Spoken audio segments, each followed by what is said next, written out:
Imagine if an aircraft is flying at elevation 35,000 feet, well, it has to descend to land on the ground.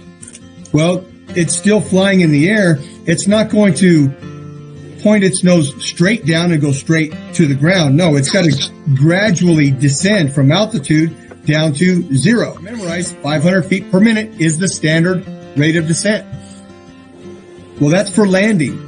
Okay, let me reiterate. That's for landing to a full stop when the airplane wants to land to the ground and stop.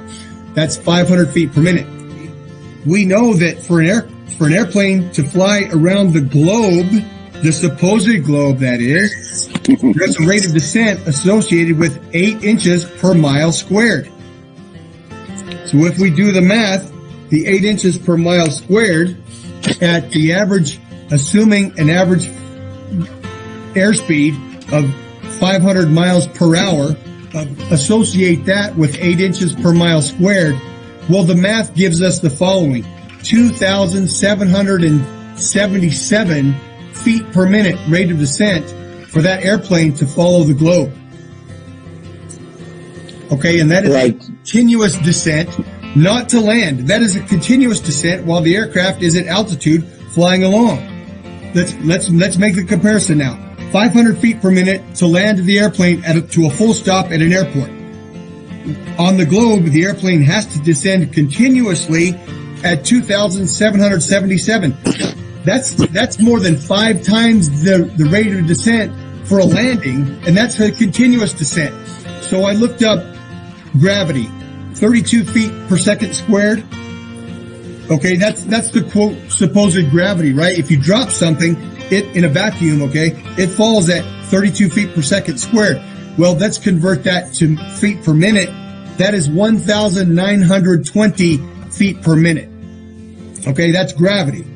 Now, let's remember, an airplane flying around the curve of the globe at 500 miles an hour must maintain a rate of descent of 2,777 feet per minute, which is almost 1,000 more feet per minute than something falling in free fall. That's absurd. That's the most absurd measurement we could have. So the 8 inches per mile squared around the curve of the globe at 500 miles an hour, that's faster than free fall. That's more absurd than one can imagine. Yes, but what people seem to forget is the globe model, the heliocentric model, that science and math is never used in a functioning application. Exactly. Never, ever. Because it proves the fraud if they ever do. Exactly. So everybody can see and understand. Anybody can do this math. Pilots don't know anything that's not normal. They have more experience with it, but just because they're a pilot doesn't mean they know something special. Anybody can do this math, and anybody that does this math and can explain it, well, they're smarter in this effect than the average pilot. Amen. Take it and run. Amen.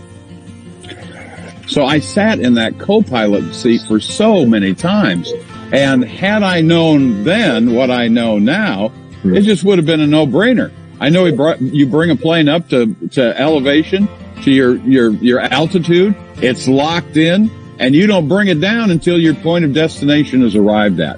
It's point A to point B. That's it. And there is no curvature. So, all right.